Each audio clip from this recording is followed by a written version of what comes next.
महत्त्वाची बातमी आहे। फरार काळामध्ये हगवणे कर्नाटक सीमेवरील हॉटेलमध्ये राहिलेला होता।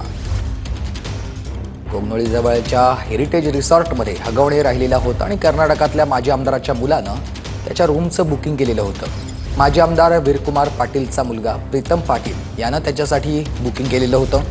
रिसॉर्टचं बिल देखील माजी आमदाराच्या पुत्रानेच भरल्याची माहिती समोर आलेली आहे। 19 मेच्या रात्री बुक केलेली ही रूम 21 मेला चेकआउट करण्यात आली होती।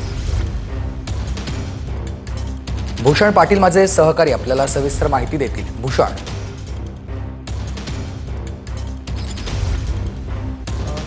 राजेंद्र हगवणे हा गेले 7 दिवस फरार होता आणि या सगळ्या फरार काळामध्ये त्यानं महाराष्ट्र कर्नाटक सीमेवर असलेल्या हेरिटेज रिसॉर्टमध्ये आसरा घेतल्याची माहिती जी आहे ती आता समोर येते। आपण बघतोय 19 तारखेला याच रूममध्ये त्यानं ही रूम त्यानं बुक केलेली होती।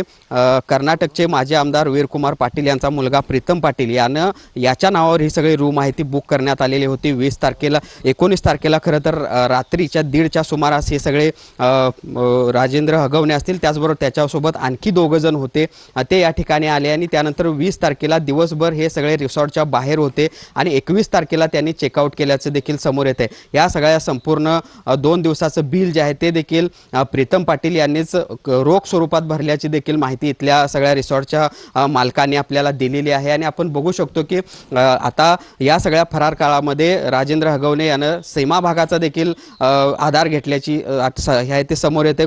हा जो रिसॉर्ट जे आहे ते कोगनोळी महाराष्ट्र कर्नाटक सीमेवर जे कोगनोळी आहे कोगनोळीपासून मत्तिवडेकडे जाणारा जो रोड आहे त्या रोडवर असलेलं हे सगळं रिसॉर्ट आहे। आतल्या बाजूला थोडंसं असल्यामुळं फारसं कोणी या ठिकाणी येत नाही आणि याचाच आधार घेत कुठंतरी राजेंद्र हगवणे यांना इथं लपण्याचा प्रयत्न आहे तो केलेला होता। मात्र ज्यावेळी हे राजेंद्र हगवणे यांचं प्रकरण संपूर्णतः समोर आलं, माजी आमदार वीरकुमार पाटील असतील किंवा त्यांच्या कुटुंबियांना हे सगळा प्रकार लक्षात आला, याचं गांभीर्य लक्षात आलं, त्यावेळी मात्र त्यांनी यांना हे सगळं रिसॉर्ट सोडून जाण्याबाबतची विनंती आहे ती केलेली होती आणि त्यानंतर राजेंद्र हगवणे हा इथून बाहेर पडला अशी माहिती देखील आता समोर येते। आणि त्यामुळे एकूणच आपण बघतोय 7 दिवसाच्या काळामध्ये राजेंद्र हगवणे हा वेगवेगळ्या ठिकाणी महाराष्ट्रामध्ये राहिल्याचं समोर आलेलं होतं आणि आता त्यानं महाराष्ट्र कर्नाटक सीमेवर असलेल्या या रिसॉर्टचा देखील आधार घेतल्याचा आता समोर येते आणि त्यामुळे त्याच्यासोबत या ठिकाणी आणखी कोण होते 2 जण हे देखील आता पोलिसांना तपासात पाहावं लागणार आहे। मात्र आपण बघतोय की 2 दिवस त्यानं या ठिकाणी तळ ठोकल्याचं देखील समोर येते। धन्यवाद तुम्ही दिलेल्या सविस्तर माहितीसाठी।